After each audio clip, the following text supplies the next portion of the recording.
Hello, and welcome to the Table and Well podcast. I'm Tennison. And I'm Ginelle. Thank you for joining us as we discuss topics and give practical tools that help you live, grow, and be in healthy, joy-filled relationship with God, yourself, and others. For more information and resources, or if you're looking for coaching, connection, and community, visit tableandwell.org. We hope you enjoy this podcast. Hello, and welcome to the Table and Well podcast. This is episode number 19 of season 3.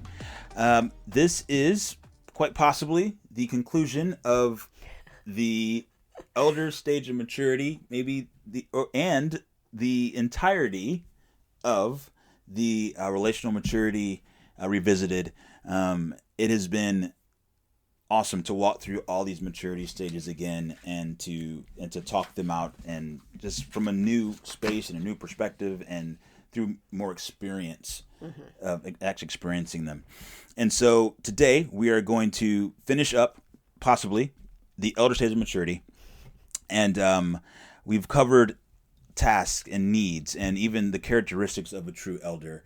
And today we want to just really focus in on what are some of the things that you might see if you become an elder too soon, or you try to operate in that space before actually you're ready to do that.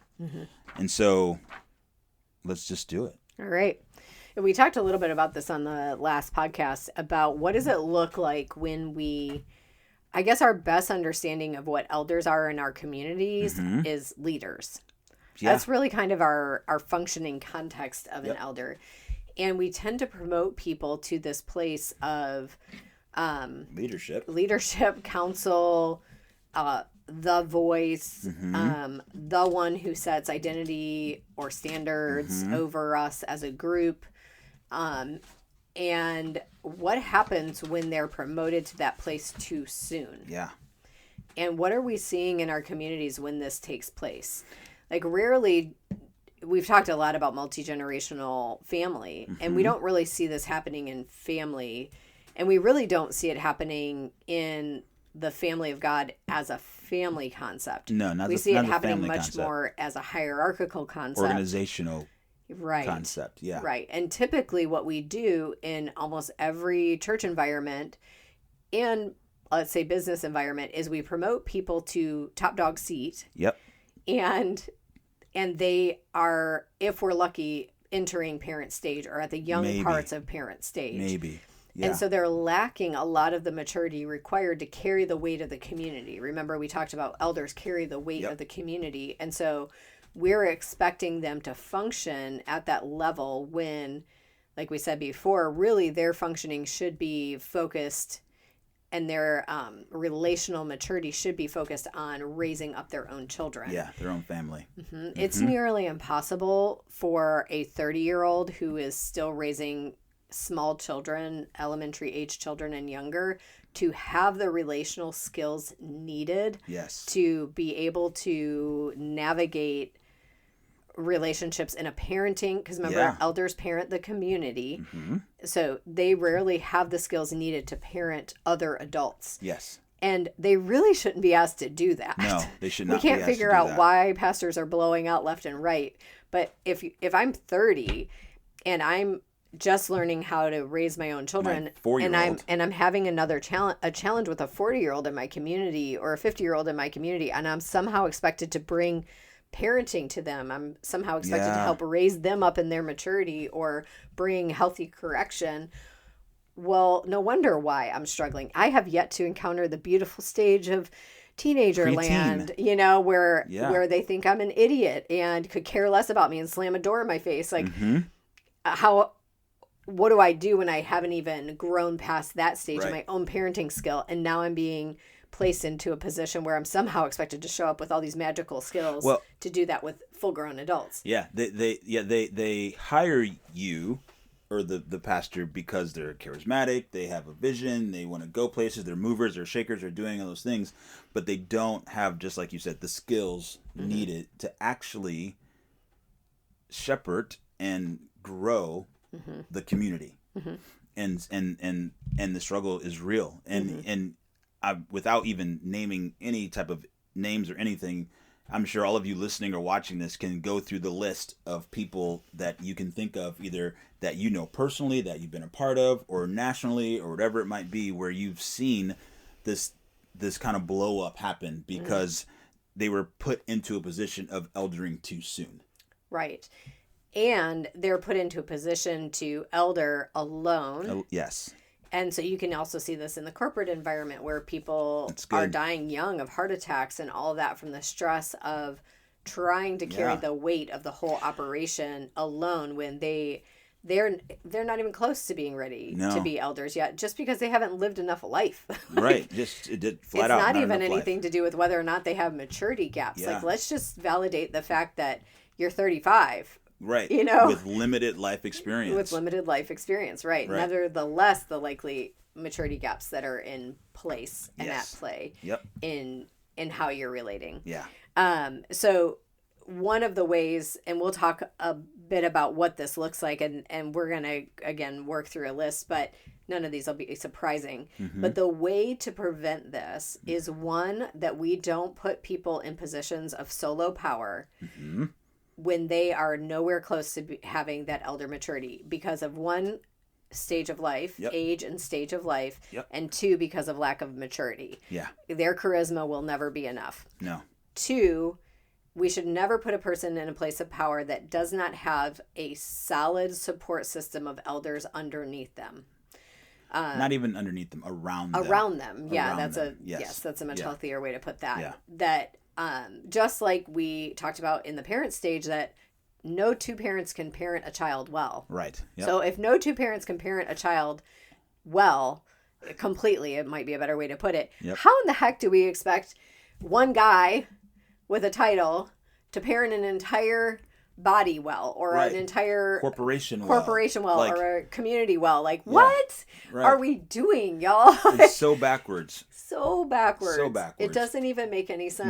No. And then we're like scratching our heads like, oh, he failed. But, well, no kidding, he failed. He was set up to fail. And the thing is, guys, and I say guys, because I'm talking to you, and the thing is that they got put there and the expectation is on them because we have done that to them. Right. We have put the expectation on the pastor or the person who's leading the congregation to know all the things, have all the answers. Right. And we put that on them. Right. And then they try to live up to that, and they can't. They cannot. And they just can't. No. Nope. But could you imagine if there was actually a council of elders that was accessible to the entire community, and that, let's say there still was a pastor in place, but he didn't have to carry the weight of the entire community? That would look very different for everyone. Yeah. And again, guys, it's we're not, when we say elder, we are not talking, we are talking church context in this space here, but we are not talking about the quote unquote traditional elder board of a church. We are talking about maturity-wise, relational maturity stage elders, true elders. Yep. Yeah. People in this age and stage of life who model for us what it is to be like to be our full selves, both as individuals and as a community. Yeah. Okay, so if people are put into this position as an elder too soon, without the required maturity skills, we will notice that there is often damage to his or her marriage and children because of neglect, because there's not enough capacity for everyone. And usually the people who get most ignored in these scenarios or get the short end of the capacity stick are the spouse and children. Always.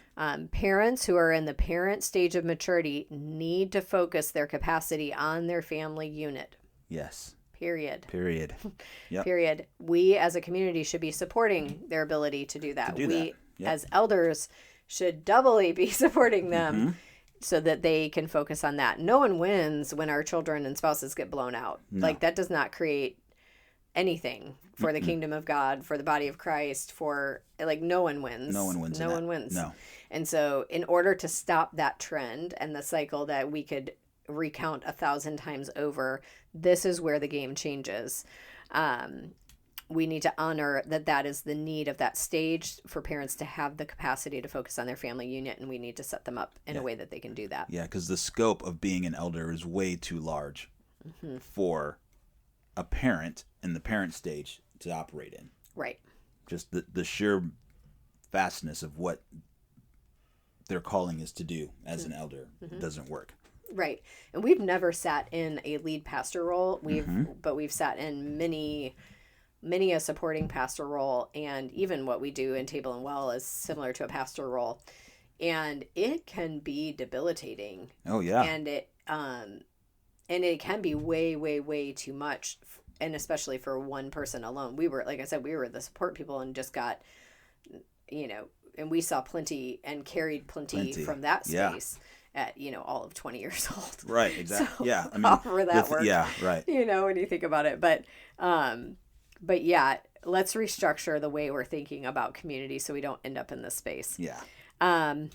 Obvious damage to his or her church or community occurs. Damage to his or her family by introducing dangerous people into the home. And this comes into play when we are trying to be parents to our peers. This can look like a situation where maybe a caring couple knows of a friend whose marriage is falling apart, and they invite her into the home. And because we're all the same age and there's no elder involved in this scenario, that we end up inviting temptation, or whatever the word is that you want to use, right, where we create opportunity for all of us to fail unintentionally, but also because we have no elder oversight, and we don't have elders who are further down the road who could safely invite. You have a 70-year-old couple and you invite a 40-year-old woman who's struggling with domestic abuse. Like, that's a completely different conversation setting, right, yep, opportunity for everyone in that scenario than it is inviting her into a home with other 40-year-olds. Yeah. And so that's something to keep in mind here, where we often, when elders are being invited to be elders too soon, they're placed into situations that honestly cause a lot of downfall just because of trying to be something that they're not at a stage they're not meant to be. Right. And I think we try to hold a lot of space for this in our lives, as young as we are, to be at the elder stage, having been at the elder stage for 7 years and still barely being at our mid-40s. Like, right, we are very cautious to think about the fact that, like, we're not those elders. Like, we're not at that space. No. By any stretch. And there is something to be said about age in this elder stage, that we will be completely different people, and be able to offer a completely different capacity of care at 70 than we are able to offer today, simply because time has passed. Yes. And we have continued to grow in maturity. Yep. And the same skills. I got nothing to add to that. Okay. That's really good. I'll just go here. It says damage to wounded and lonely people who need help. So again, I think it's very similar to what you just said. If you, because, and guys, so hear our heart on this too. As parents, like you are caring for your children, and specifically if we're talking about pastors or leaders in a community, like, your heart is to help. Your heart is to connect with people and to help them and to grow them into who God designed them to be. However, if you haven't fully matured in the space that you need to fully mature in, then you can actually cause more harm than good. Right. And so if you're trying to counsel someone or connect to someone in an area where you still have maturity gaps, or you just still have maturity gaps that are being triggered by what you're encountering, right, even though the right thing to do is to help them, you could actually be causing them more harm than good. Right. And yourself and even your family in that space. Right. Yeah. Yep.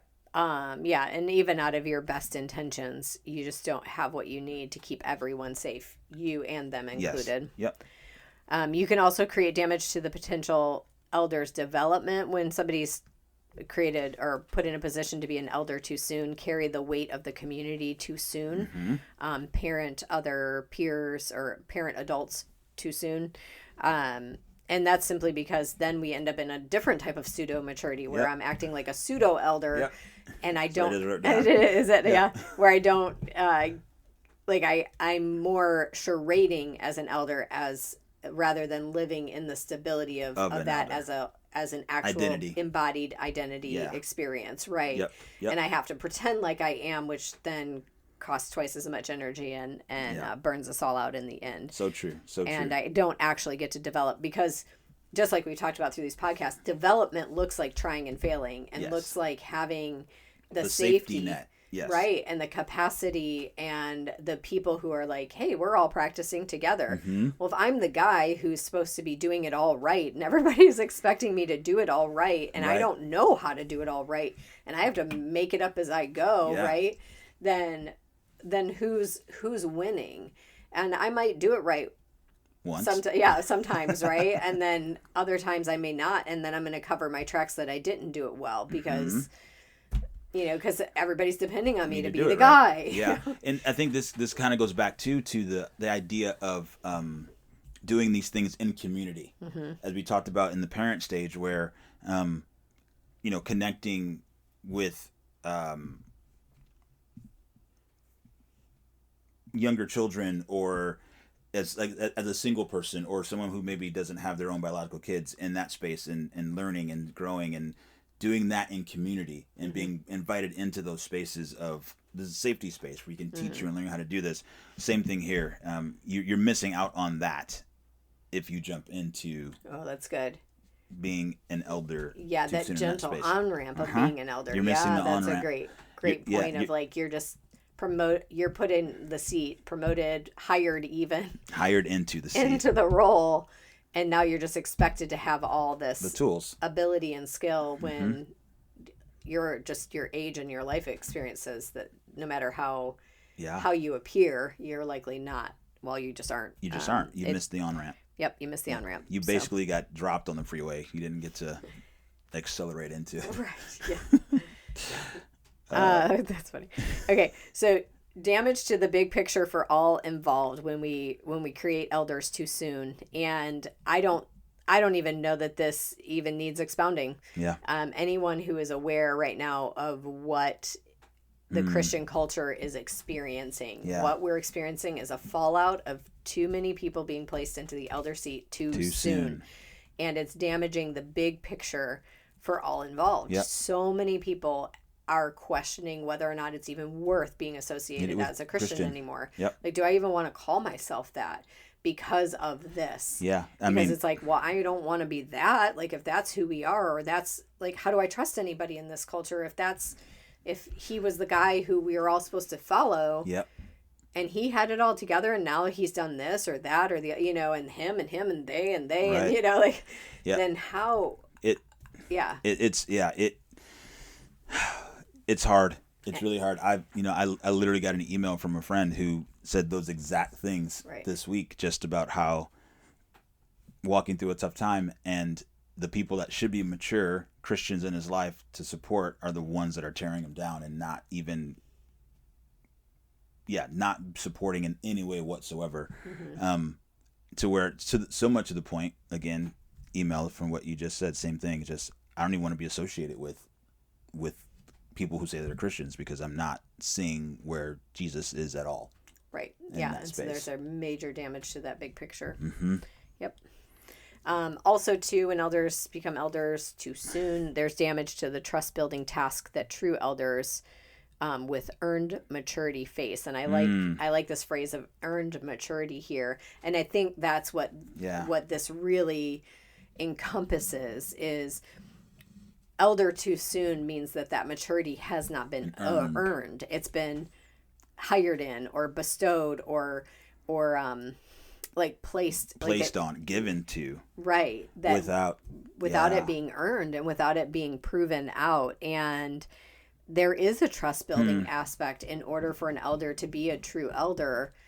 And we give our implicit trust, like we hire somebody into the seat, and then we give our implicit trust without having that earned maturity in front of us. And this is partially because we also have the breakdown of community, right? Like very rarely anymore in the Christian community are we bringing up people that we have known for decades. Right. We, again, is back to that transient Right, in that and out. transient piece and the fact Yep. that we're not maturing together over time and knowing deeply who one another is. We would know who should be in that seat position. I'm just thinking about even so mind blowing in that, and we wonder why. But literally, we have pastor search committees that right, and like that.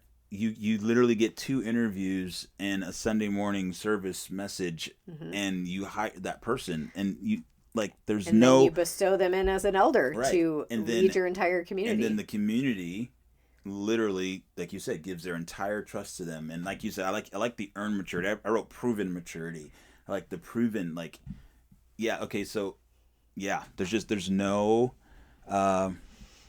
relational equity in that space. Yeah, there's a bit breakdown in structure. And if we're being honest, which I hate to say this, but we have a lot of people who are creating this damage by being elder too soon, pastors with elder weight placed on them.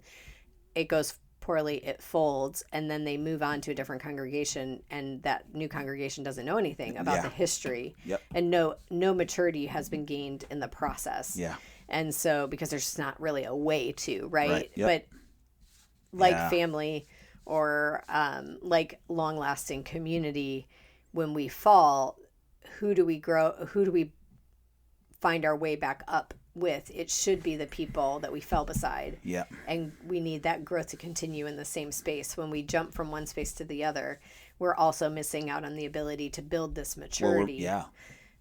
So true. We're missing out on the growth that we need. Right. Yeah. Just for ourselves. Yep. Let alone for the community that we are possibly going to be serving. Right. The longer we can be with the same people in the same community, the more opportunity I think we have to grow in maturity, because there's very little place to hide. Yep. No, or to fudge over or to pretend that it's not there. And there's enough life experience together that reveals all the things that we wouldn't want to see in each other, or wouldn't want other people to see, that comes to light that is getting also missed in this day and age of Facebook and transientness. Transientness. I don't know. That's really good. Yeah, so good. So, all that being said, the primary task to be completed as an elder is sacrificially taking care of the community with joy. That's the primary task.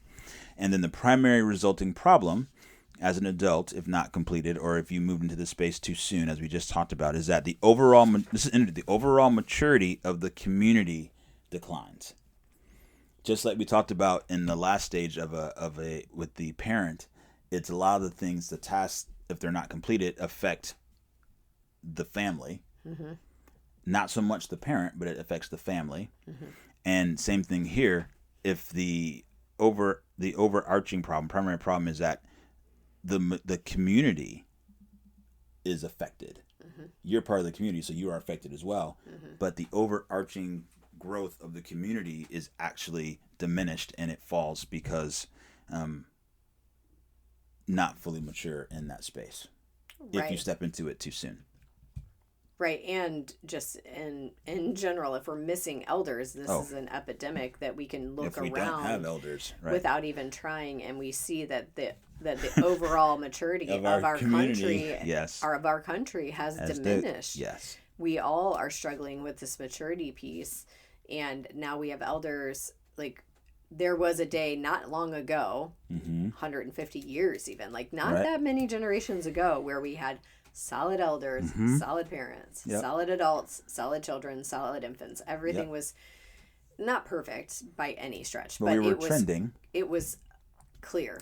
How this functioned was much clearer prior to the industrial age. Yeah. And now we have this whole disintegration of maturity, and here we are where we're all immature. We all have these maturity gaps. We all have places that we're like, I can't function as a solid parent, even though I'm even though I'm a parent. I don't know how to function like that, because I actually am missing half of my childhood. That's just where we are in reality. And so that statement especially isn't like, oh no, if this happens one day down the road. No, we're there. Right. Here we are. And and what we're hoping is that we're able to move the needle back to no, let's healthy family, healthy community, healthy elders, healthy parents, healthy adults, maturity, growth, healthy children, infants, all of that. Yeah. And it could change in one generation, I think. I believe so.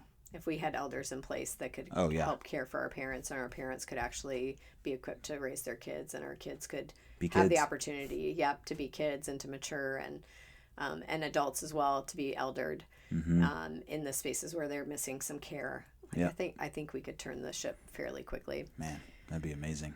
It would. Well, let's do it. All right. So practical personal tasks. What are we going to do about this? So here we go. So again, you want to identify 1 to 2 tasks and prayerfully can begin to work on them. Again, guys, if you are in the elder stage and you've listened to this podcast and you're like, oh man, I want to grow in these spaces, I want to be these elders that you guys are talking about, that's where you can start. Identify 1 or 2. Again, focus on 1 or 2. You don't want to jump into too many because it can be overwhelming. But give yourself an on-ramp. There you go, an on-ramp. And prayerfully begin to work on them and see what you need to do and where you need to go to begin that process. Seek healing for unresolved wounds. I think that is very important. Very, very important. Yep. Shore up any gaps in your maturity so that you can be the full true elder. Yep. Yeah. Yeah. Not a wounded elder. Not a wounded elder. That's good. Not a wounded elder. Healthy elder. Ensure all other maturity stage tasks are completed and continually practiced. And that goes back to what I think you said a couple podcasts ago, just about this is a continual growth of learning and growing. Just because you've mastered one and you've moved on to the next doesn't mean we don't keep practicing the ones that we have mastered in the past. Right. It's continuing to grow those. Yeah, and it's similar to scripture where the way you learned it and the way you applied it last year is not going to be the same way you learn and apply it this year. That's good. Yeah. It's not that it's different. You're different. Yeah. And so we notice this because we teach collabs every fall and every spring. We're repeating the same material over and over and over again. And so, but every time we repeat it, we think, oh, I need to work on that. That's something I'm still not fully applying in my life. Or, oh, I have a different way I would apply that now that when I first was learning this, it felt I applied it this way. And now there's a new way to grow in it. And we even see this in collabs as well. We have multiple people that are in this elder stage that are actually repeating collabs because they're realizing, okay, I went through it once and I got it. And wow, it's changing my life in this way, but I'm going to do that again. I want to go back and kind of run a comb over it again, practice some more in community and see and continue to just shore up all these little pieces so that I can be the true elder that I'm made to be, so I can carry this weight well. So good. Another personal task could be that you go find help and mature and heal, which is self-explanatory. And that could look like our collabs. It could look like a variety of different things, but we just want to invite you to into healing. Yeah, into healing. Again, we mentioned that part of the trick of being an elder is that often means that there's not other elders who can help you grow and heal, right? You kind of have age-wise gotten past the point that somebody's real interested in reparenting you. Right. True. That's hard. And so professionals in these different fields will really be of service to you here when you cannot find them in other spaces and places. Yeah. Find a place in your community to establish, call out, and raise up its identity. Come on. Yeah. Yeah. This might be in your family. This might be in your actual community. Yeah, I would even, honestly, I would venture to say, start in the family. Yeah. I mean, start there. Let that be the place. Let that be your community. Because remember, all these things are practiced too. You're continuing to practice these skills and to learn them out. And so practice establishing and calling out and raising up identity in your family. And that starts with just even discovering and seeking out, what is the identity of my family? Do I have an assumption about that I maybe have placed on my family, and become disillusioned and disappointed over the years because I had expectations that weren't fulfilled. Right. Whose expectations were they? Right. Like, yeah. did I even have the right idea in mind? Yep. And what might that look like to revisit that and revisit that with God of who is the identity of my family. And we actually do this in collabs in the parent stage. When we teach this, we actually invite the parents to seek out and identify what their family identity is and how they are helping their children discover that as well. And those who have participated in collabs who are elders, they're forming this this concept around their community's identity. And it's been really fun to see what that looks like. And lastly, as an elder, be a free agent of joy. Yes. Be that person who is able to be with, who is able to create relational experiences that say, I am glad to be with you no matter what. Look for opportunities where you see people, whether that's a small child like we talked about in one of our examples who's having a tough time and mom's having a tough time too. Right. And you go and you be with, or whether that's somebody who you see a couple struggling or whatever it might be the one who will be present. Yep. And be that safe, caring presence. Yep, safe, caring presence, and with your words in that space too. Obviously, yes, be there, but encouragement.